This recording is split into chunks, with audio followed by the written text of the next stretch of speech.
저는 오늘 이 12월 마지막 주일에 주시는 이 창세기 25장 21절로 34절의 말씀을 통해서 마지막에 우리가 누려야 할 복된 결산이 무엇인가, 어떻게 우리가 이 한 해를 잘 결산해야 할 것인가를 같이 생각하고 묵상하고 함께 은혜 나눌 수 있기를 소원합니다. 이제 어느덧 한 해를 정리하고 결산해야 하는 12월 마지막 주일입니다. 여러분, 시작이 있으면 반드시 끝이 있듯이 한 해의 시작인 1월이 있었으면 한 해의 마지막인 이긴 12월도 오게 되어 있습니다. 마치 심을 때가 있으면 거둘 때가 있듯이 반드시 12월의 마지막 주일을 맞이할 때가 있는데, 그렇다면 과연 우리는 지난 한 해 동안 어떤 삶을 살았는가 결산하여보고 다시 한번 결단해보는 귀중한 시간이 될 수 있기를 저는 간절히 원해요. 여러분, 여러분, 모든 만물은 다 마지막이 있지 않습니까? 다 끝이 있기에 전도서 3장 1절로 3절에서는 뭐라고 그렇게 기록해 놨습니까? 천하의 범사에 기한이 있고 모든 목적이 이룰 때가 있나니, 날 때가 있고 죽을 때가 있으며 심을 때가 있고 심은 것을 뽑을 때가 있으며 죽일 때가 있고 치료시킬 때가 있으며 헐 때가 있고 세울 때가 있다라고 모든 것 시작과 끝을 분명하게 성경은 말씀하고 있습니다. 뿐만 아니라 베드로전서 4장 7절에서도 이런 우리들을 향해서 여호와께서 그에게 뭐라고 말씀합니까? 베드로전서 4장 7절, 만물의 마지막이 가까웠으니 그러므로 너희는 정신을 차리고 근신하라고, 이렇게 마지막 때에 우리가 할 일을 이렇게 써놓았습니다. 세상의 모든 일도 다 마찬가지입니다. 공부도 마찬가지고 사업도 마찬가지고 사역도 마찬가지고 다 마감하는 때가 있어요. 여러분, 우리라고 마감하는 때가 없습니까? 우리 생명도 그렇게 길 것 같지만 여러분, 마감하는 때가 다 있습니다. 그렇다면 이 한 해를 결산하는 우리는 무엇을 생각해 봐야 할까요? 우리가 하루를 어떻게 살았는가를 알려면 여러분, 어떤 방법을 우리가 사용해 봐야 되겠습니까? 우리가 잠자리에 누워서 내 마음이 편한가 아니면 불편한가, 그것을 보면 여러분, 내 마음이 오늘 하루를 잘 살았는가 안 살았는가를 알 수 있어요. 그렇지 않습니까? 하룻밤 자면서 오늘 내가 하루를 살았을 때 왜 이렇게 마음이 불안하지? 왜 이렇게 후회가 많지? 그러면 그날 하루는 잘못 산 거예요. 여러분, 1년도 마찬가지입니다. 지난 1년을 뒤돌아보면서 내가 잘 살았는지, 정말 후회할 것은 없는지, 정말 내년도 올해만 같았으면 좋겠다라고 하면 그 삶은 1년 동안 잘 살은 삶이에요. 그런데 지난 한 해를 뒤돌아보면 슬프고 괴롭고 힘들고 짜증나고 그런 삶을 살았다면 지난 한 해는 여러분, 잘못된 삶을 사는 것이 아니겠어요? 그래서 내 마음이 편한지 아닌지를 살펴보면 알 수 있는데, 저와 여러분은 이제 한 번밖에 없는 인생, 다시 오지 않는 2024년의 마지막을 잘 결산해서 우리는 이 마지막 때를 잘 결산을 해야 합니다. 여러분, 시작도 중요하지만 결산은 더 중요한 거예요. 그렇지 않습니까? 그래서 이 결산을 잘 해야 되는데, 여러분, 신앙도 마찬가지예요. 우리가 1년에 한 주일에 한 번 교회를 나왔지만 내가 신앙생활을 제대로 했는지 아니면 그냥 대충 했는지, 그런 것들을 쭉 살펴보면서 오늘 내 자신을 한번 뒤돌아보고 한번 결단해 보면서 지난 2024년이 좀 힘들었고 뭔 일이 잘 풀리지 않았고 여러 가지 어려운 일이 있었다면 이것을 잘 결산해서 2025년도에는 이런 것들을 다 보완하고 2025년도에는 하나님이 기뻐하시는 삶, 정말 주님이 원하시는 삶, 누가 봐도 아름답다라고 하는 그런 삶을 다 사시는 저와 여러분 될 수 있기를 예수님의 이름으로 축원합니다. 어떤 젊은 사업가가 부자가 된 회장님을 찾아가서 물었습니다. 왜냐하면 이제 사업을 시작했기 때문에 새해를 맞이하면서 어떻게 하면 좀 돈을 벌 수 있을까 해서 돈 많은 회장님을 찾아가서 물어봤어요. 회장님, 부자가 되는 비결이 무엇입니까? 그것을 알고 알고 싶어서 찾아왔습니다. 그랬더니 그 질문에 회장님은 이렇게 얘기를 하는 거예요. 그거 아주 참 쉽습니다. 소변을 볼 때 한쪽 발을 들고 소변을 보면서 생각하면서 사업을 하면 됩니다. 그랬어요. 그랬더니 이 청년이 아니 그것은 개들이라는 짓이 아닙니까? 에? 그걸 왜 사람 보고 소변을 보면서 한쪽 발을 들고 오른발을 들고 소변을 보면서 어떻게 돈 벌 것인가를 생각하라는 것이 말이 됩니까? 그렇게 물어보자 회장님이 이렇게 얘기를 했다는 거예요. 바로 그것입니다. 사람다운 짓만 해가지고는 절대로 돈을 벌 수 없습니다. 여러분 무슨 말이에요? 이 회장님의 말은 수단과 방법을 가리지 않고 돈을 벌었다는 그러한 얘기예요. 이것이 오늘날 살아가는 세상 사람들의 그러한 모습이고 돈을 버는 방법입니다. 돈이 된다면 양심도 없어요. 체면이나 어떤 도덕도 없습니다. 개같이 벌어서 정승처럼 쓰면 된다고 하는 생각을 가지고 무슨 수를 써서라도 돈을 벌기만 하면 된다고 하는 그러한 생각이 오늘 이 시대를 살아가는 많은 사람들의 그러한 생각이에요. 그런데 이런 생각과 방법으로 돈을 번다면 이 사회는 어떤 사회가 되겠습니까? 수단과 방법만 가득한 그런 사회가 되지 않겠어요? 다른 사람들이 이와는 부패한 사회가 될 것이고 이런 복은 복이 아니라 차라리 저주라고 보면 될 것입니다. 그러므로 우리는 이런 복이 아니라 진정으로 하나님이 주시는 그런 복을 받아야 그 복이 오래가고 의미가 있는 걸 겁니다. 그래서 오늘 본문도 어떠한 결산이 중요한 결산인가 그것을 말씀해 주시기를 원하는데 진정 아름다운 결산은 여러분 어떠한 결산일까요? 오늘 이 본문은 아브라함의 아들 이삭이 40세가 되어서 이제 결혼을 하고 장가를 갔는데 그의 아내 리브가가 아이를 낳지는 못합니다. 리브가의 태가 다쳐가지고 그 애를 낳지 못하자 이삭이 하나님 앞에 기도를 하는 거예요. 간절히 기도했습니다. 그래서 리브가가 쌍둥이를 잉태하게 되었는데 쌍둥이가 리브가의 뱃속에서 서로 싸우는 것입니다. 아직 미숙한 그 태아들인데도 불구하고 복주에서 싸우는 것이 너무나도 신기하니까 리브가가 하나님 앞에 여호와께 기도를 했어요. 물어봤어요. 그랬더니 3절에 뭐라고 말씀을 하냐면 하나님께서 이렇게 말씀을 하십니다. 여호와께서 그에게 이르시되 두 국민이 내 태중에 있구나.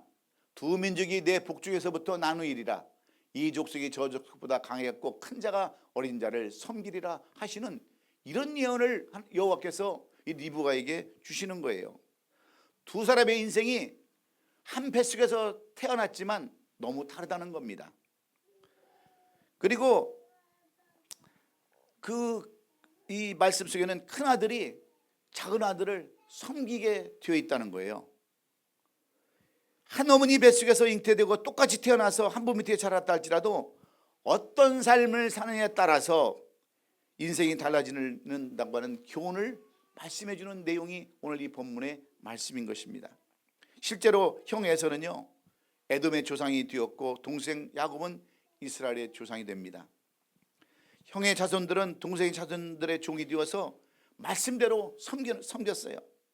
성경을 우리가 자세히 살펴보면 히스기야 왕 때 에돔 자손들은 완전히 이스라엘 백성들의 종이 되어가지고 그들에게 종을 바칩니다. 이것을 탈피하기 위해서 무단히도 노력을 했지만 결국 어떻게 됩니까? 에돔 자손은 완전히 역사에서 사라져버리고 말아요. 하나님의 말씀이 그대로 이루어지게 된 것을 성경은 우리에게 보여주고 있습니다. 오늘날 성도들 가운데도 똑같이 교회를 다니고 똑같이 설교 메시지를 듣고 있습니다. 그런데 어떤 사람은 은혜를 받고 그 말씀대로 살겠다라고 작정하고 결단하는 사람들이 있어요. 그런데 어떤 사람들은 그런 말씀만 들으면 시험 들고 교회를 떠나는 사람이 있단 말이에요. 그 이유가 무엇입니까? 오늘 본문의 에사와 야곱의 얘기를 통해서 우리는 어떻게 믿고 어떻게 행동에 따라서 사람의 인생이 달라짐을 오늘도 배우고 깨달아야 될 줄로 믿습니다. 사랑하는 성도 여러분, 올 한 해를 마감하면서 올해 마지막 주일에 주시는 말씀을 잘 들으시고 결단해서 에서처럼 살지 말고 야곱처럼 살 수 있기를 주의 이름으로 축원합니다. 그렇다면 왜 성경은 이런 사람들을 비교하여 말씀을 해주실까요? 이것은 다른 사람들의 삶을 잘 보고 배워서 실패하지 말라는 거예요. 그래서 사람을 비유해서 에서와 야곱을 비유해서 주시는 말씀입니다. 왜 야곱은 동생으로 태어났지만 형을 능가하는 삶을 살았을까요? 죽음을 앞둔 아버지 이삭을 어떻게 정말 축복을 받았을까요? 그리고 그 아름다운 결산을 이 야곱은 했을까? 우리는 그것을 한번 생각해 보기를 원하는 것입니다. 그러면 야곱의 마지막 결산은 어땠을까요? 첫째는 하나님의 축복을 사모하는 열정이 이 야곱에게는 에서보다 훨씬 많았다는 것을 말씀해 주고 있습니다. 끈질긴 사모함이 있어야 된다는 거예요. 여러분, 복을 받는 것도 끈질긴 사모하는 마음이 있어야 되는 거예요. 돈을 버는 것도 마찬가지예요. 하나님 그냥 주시려면 주시고 그냥 말라면 마시고, 그런 사람들은 절대로 복을 못 받아요. 하나님 주세요. 끈질기게 붙잡고 늘어져야, 야곱처럼 그런 열정이 있어야 여러분 돈도 버는 거예요. 신앙도 마찬가지 아닙니까? 오늘은 힘들고 어려워도 하나님, 나는 신앙으로 끝까지 무장하겠습니다. 누가 뭐래도 나는 신앙을 놓지 않겠습니다라고 하는 그러한 열정이 있는 사람이 신앙에서도 성공을 하는 거지, 그냥 체념 때문에 마지못해서 다니는 그러한 믿음 생활은요, 오래 갈 수 없어요. 누가 한마디만 해도 그냥 그 자리에서 쓰러지고 실패하고 좌절할 수밖에 없어요. 이런 것이 있어야 되는데, 여러분 오늘 본문 31절에 보면 야곱이 이르되 형의 장자의 명분을 내게 팔라고 하는 그러한 내용이 있습니다. 야곱은 장자의 명분 속에 포함되어 있는 하나님의 축복을 너무너무 사모한 거예요. 내가 어쩌다가 동생으로 태어나서 하나님의 기업을 이어받지 못하는 자가 되었는가에 대해서 늘 아쉬운 마음을 갖고 있었습니다. 같은 어머니 뱃속에서 쌍둥이로 태어났는데 왜 하필이면 내가 동생이 되어야 하느냐는 거예요. 여러분, 쌍둥이를 키워보지 않으셨죠? 예?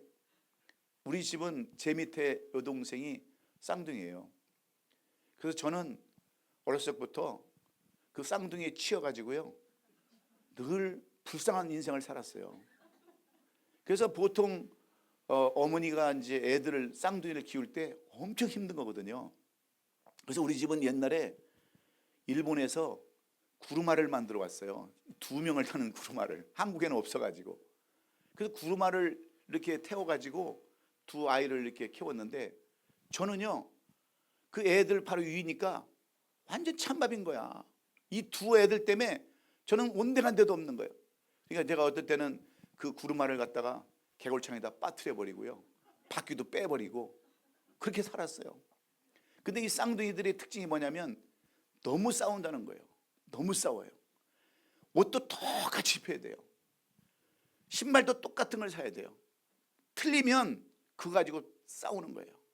제가 그걸 너무 많이 보았는데, 에서와 야곱이 똑같습니다.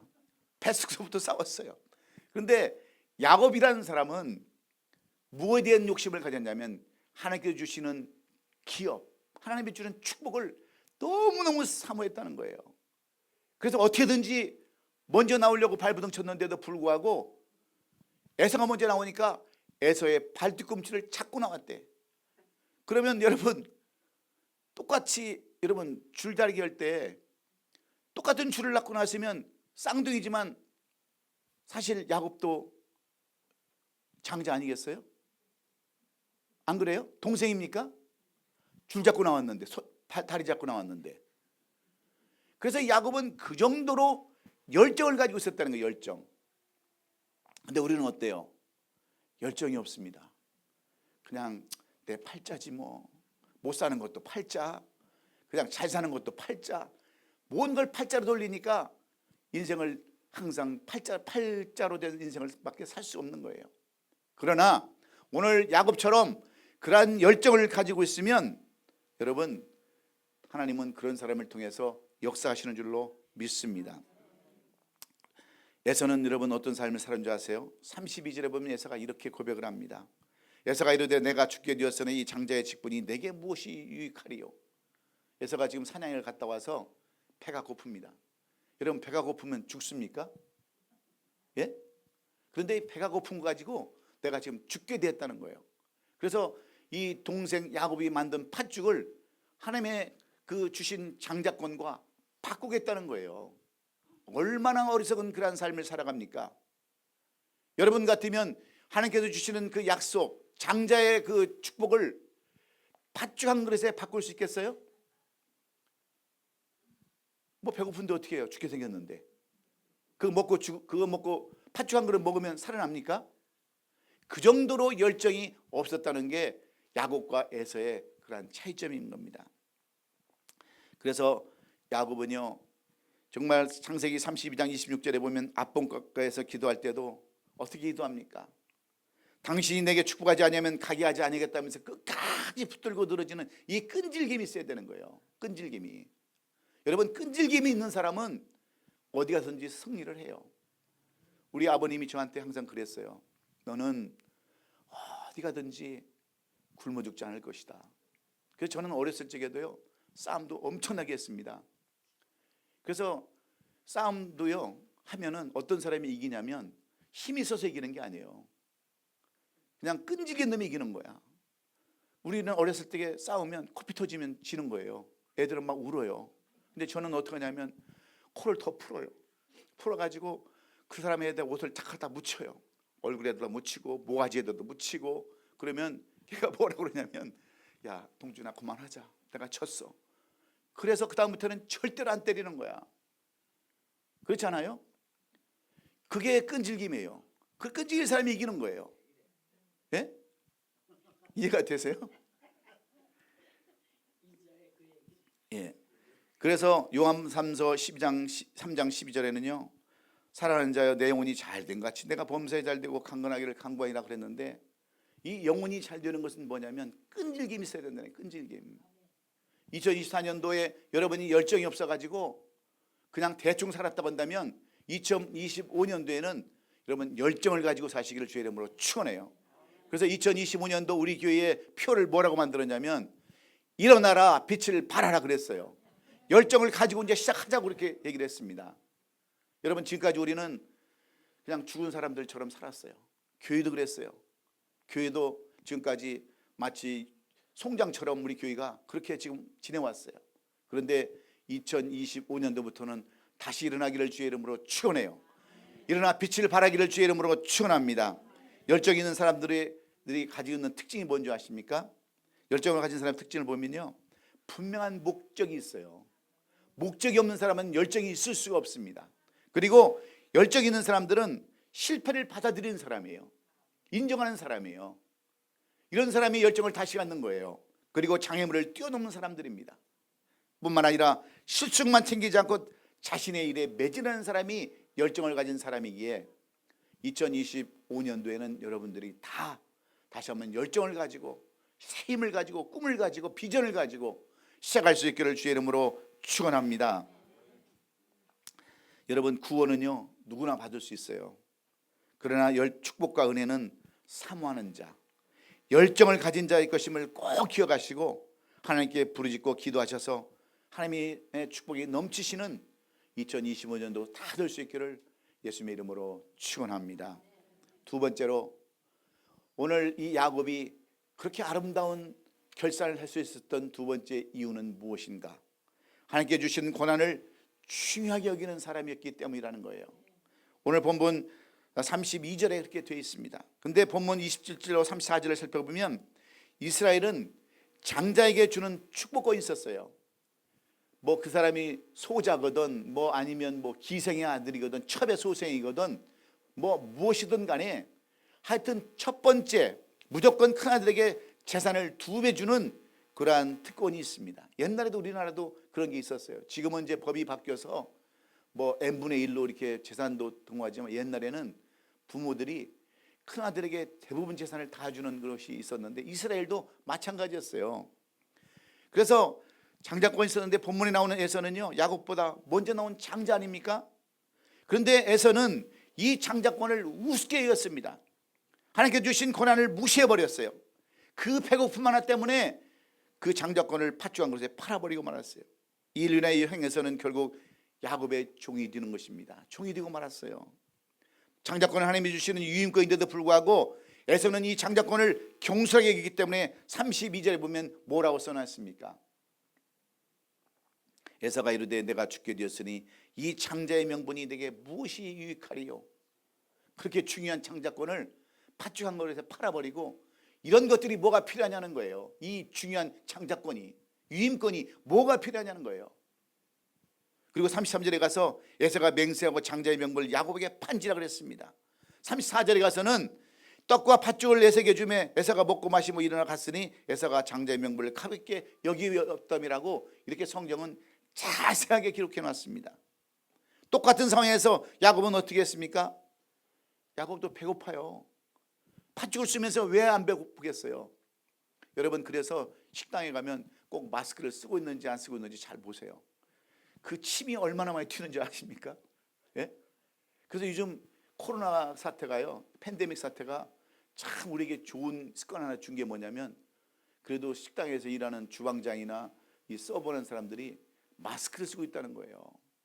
여러분, 우리가 이렇게 밥 먹으면서도 보면요, 말을 많이 하는 사람들을 보면 입에서 파편이 막 튀잖아요. 예?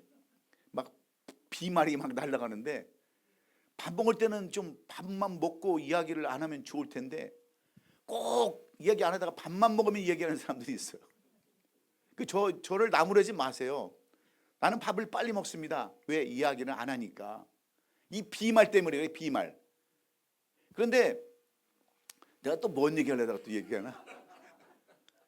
예? 예, 이 야곱도 무척 지금 배가 고파요. 팥죽을 쓰고 있는데 왜 여러분 배가 안 부르겠습니까? 그런데 그 팥죽을 먹지 않고 형에게 팔아버리는 거예요. 이것이 얼마나 중요한 줄 아십니까? 그래서 히브리서 12장 16절 17절에서 이 하나님의 직분 주신 것을 경휼히 여기는 이 에서를 향해서 뭐라고 써놨는지 아세요? 음행하는 자와 혹 한 그릇을 식물을 위하여 장자의 명분을 판 에서와 같이 망령된 자가 있을까 두려워하니라. 너희는 아는 바와 같이 저가 그 후에 축복을 기업으로 받으려고 눈물을 흘리며 고아디에 버림바가 되어 회개할 기회를 얻지 못했다라고 이 히브리서 기자는 에서를 이렇게 책망을 하고 있습니다. 여러분, 우리에게 주신 사명, 직분, 이것을 잘못 관리하는 사람들에게 주시는 하나님의 경고의 메시지인 것입니다. 여러분, 2024년도 여러분 얼마나 여러분의 직분을 잘 감당해 오셨습니까? 여러분에게는 목사라는 직분도 주셨어요. 어떤 분들에게는 장로, 권사, 집사, 서리 집사, 아니면 막가는 집사, 뭐 반주자, 뭐 수없는 직분을 주셨는데 여러분들은 그 직분을 어떻게 여러분 관리해 오셨고 얼마나 중요하게 여기셨습니까? 그냥 교회에서 마지못해 준 거니까 대충 떼우자고 그랬으면 여러분 회개하시기를 주의 이름으로 축원해요. 하나님은 그런 사람을 여기 히브리서 기자가 얘기했던 것처럼 망령되이 여겼다라고 말씀하고 있기 때문에 그래요. 여러분, 권사의 직분이 뭡니까? 예? 권면하는 게 권사의 직분 아니에요? 교회를 위해서 중보하는 게 그 권사의 직분 아닙니까? 목사는 뭡니까? 남을 이롭게 하고 남을 위해 중보기도 하고 그래야 되는데 맨날 돌아다니면서 헛소리나 하고 그러면 되겠어요? 예? 헛소리나 하고 다니고 그러면 안 되는 거예요. 이게 다 하나님께서 주시는 직분을 잘못 받아서 누리는 겁니다.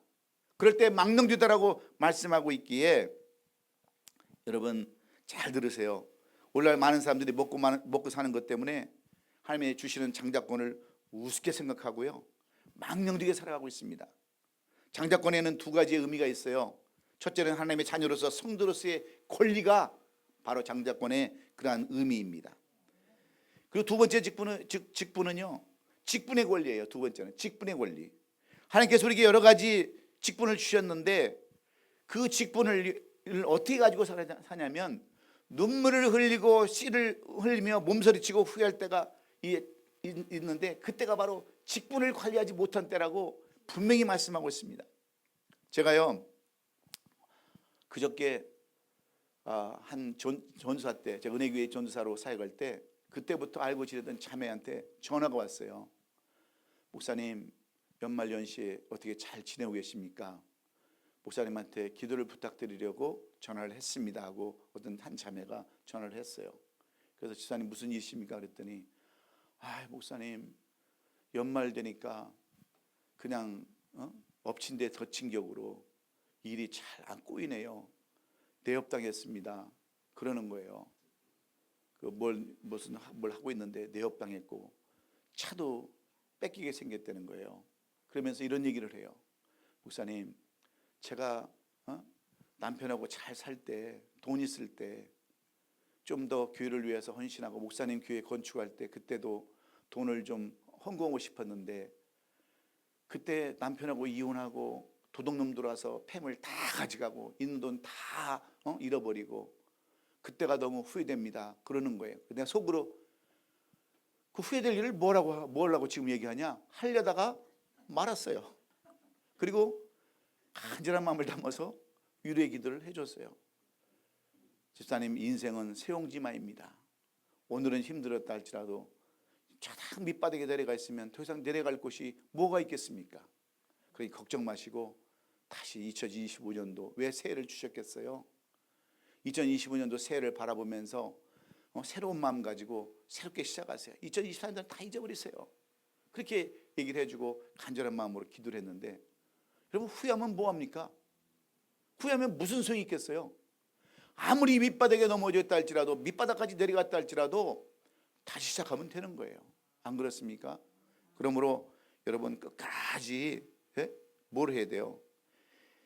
우리에게 주신 직분 잘 감당하고, 아내로서 아니면 집사님으로서 성도로서의 그 직분 잘 감당하고 그 직분에 맞는 삶을 살면 하나님께서 좋은 길로 인도하시는데 후회하면 무슨 소용이 있냐는 거예요. 그래서 야곱처럼 여러분 주신 직분 잘 감당할 수 있기를 예수님의 이름으로 축원합니다. 마지막으로 오늘 이 말씀 속에서 에서와 야곱에게 주시는 말씀 가운데서 우리가 깨달아야 할 마지막 중요한 결론은, 말씀에 대한 순종과 불순의 차이가 결산을 아름답게 할 수도 있고 결산을 추하게 할 수 있다는 것을 여러분 알아야 합니다. 33절에 보면 야곱이 이르되 오늘 내게 맹세하라. 에서가 맹세하고 장자의 명분을 야곱에게 판지라 그랬습니다. 에서는 이런 일을 할 때도요, 그 누구와 상의하지 않았어요. 아버지한테 물어보고, 아버지, 내가 지금 배고파 죽게 생겼는데 장가권을 팔까요 말까요? 물어보고 했으면 얼마나 좋았을까. 그 어머니 리브가에게도 좀 물어봤으면 얼마나 좋았을까요? 그런데 이 에서는 그런 일이 없습니다. 혼자서 결정 다 해버렸어요. 그런데 야곱은 어때요? 결혼할 때도요, 자기 부모님한테 물어봤어요. 이 여자가 창세기 28장 6절에 보면 에서가 다 물어봤는데 에서는 어떻게 한 줄 아세요? 28장 6절에 에서가 본즉 이삭이 야곱의 축복하고 파단함을 보이며 거기서 아내를 맞이하게 했고 또 그에게 축복을 명하기를 너는 가나안 사람의 딸 둔 아내를 맞이하지 말라 했는데도 불구하고 에서는 어떡합니까? 가나안 족속에 가서 여자를 골라가지고 결혼을 해요. 그런데 야곱은 그렇지 않습니다. 자기 삼촌집에 있는 딸들과 결혼을 하잖아요. 그러니까 부모말을 잘 들어야 되는 거예요. 부모말을 안 듣는 사람들은요, 결국은 망하는 길로 가는 사람들이 많습니다. 여러분, 어머니는 우리 성경에서 성전에 비유하는 성경도 많이 있어요. 그런데 부모의 말을 안 들으니까 이 에서는 결국 어떻게 됩니까? 말씀을 안 들으니까 결국 망하는 길로 가는 수밖에 없는 거예요. 그러나 야곱은 때때로 여러분 다 은은하고 하나님의 말씀대로 순종했습니다. 그래서 이 다윗을 보면요, 다윗은 늘 선지자의 의견에 따라서 국정을 돌보지 않았습니까? 20대 때는 사무엘 선지자의 인도함을 받았고요, 40대 왕이 되어서는 아예 궁전에다가 선지자를 두었어요.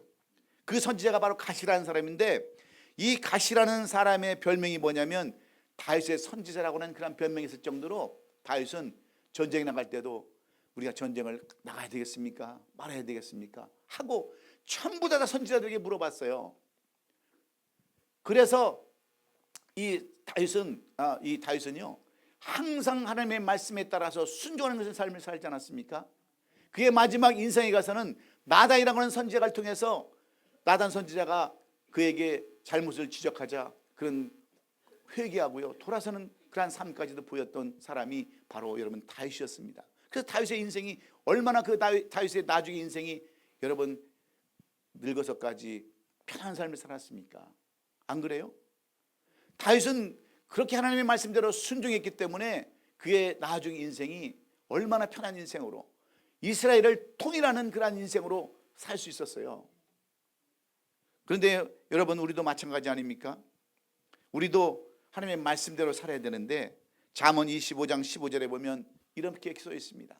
슬기 이르는 자의 책망은 청정하는 귀의 금고리와 정금 장식이니라. 이렇게 때로는 주의 종이 말씀할 때도 있어요. 여러분, 이러면 안 됩니다, 저러면 안 됩니다. 그런데 우리는 어떻게 해요? 그럼 네가 해라 그러잖아요. 네가 해. 나는 이런 게 안 다녀 그러면서 가는 사람도 얼마나 많이 있습니까? 그런 사람들은 여러분 절대로 복을 못 받는다고 하는 것이 성경에서 주신, 제가 여러분에게 무슨 협박을 하고 그런 게 아니에요.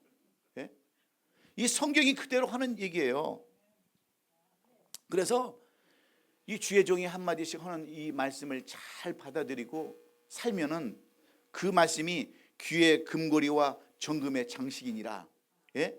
아무리 쓴 말이라도, 아무리 독한 말이라도 귀의 금고리와 정금 장식이 된다, 이렇게 말씀하는 거예요. 아멘 안 하시는 분들은 안 하겠다는 겁니까? 그러니까 이 말씀이 얼마나 중요한가를 우리가 깨달아서 2024년도 그냥 내 마음대로 살았다고 한다면 2025년도는 여러분 하나님의 말씀대로 살 수 있기를 저는 주의 이름으로 축원합니다. 지금까지 여러분 에서처럼 사셨습니까? 아니면 야곱처럼 사셨습니까? 인본주의 성도로 살았다면 이제는 하나님의 중심인 신분주의 성도로 살기를 저는 간절히 원합니다. 축복도 은혜도 사모하지 않고 되는 대로 살았다면 하나님께 관심을 가지고 하나님이 준비하신 축복과 은혜를 받기를 저는 간절히 원해요.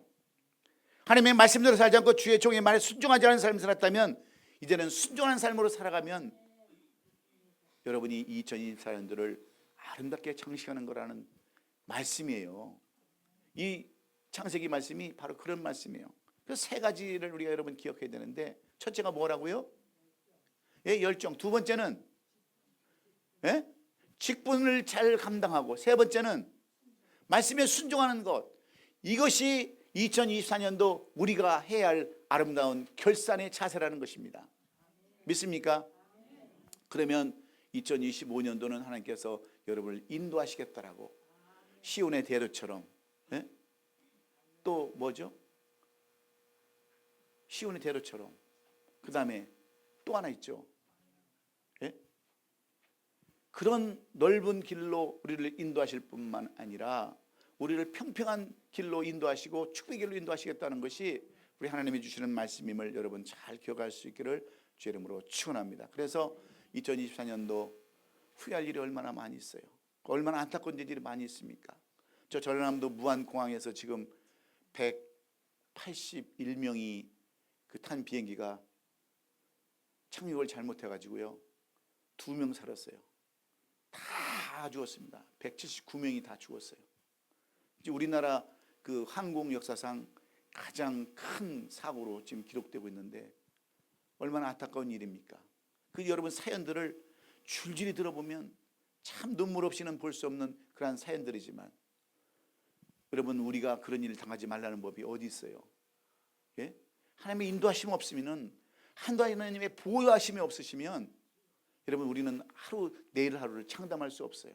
그러므로 오늘 이 하루를 살더라도, 이 한 시간 살더라도 아름다운 결산, 깨끗한 결산, 정말 주님이 기뻐하시는 결산을 하심으로 말미암아서 우리 2025년도에는 정말 우리가 일어나 빛을 발하는 우리 아름다운 교회, 우리 성도들이 될 수 있기를 예수님의 이름으로 축원합니다.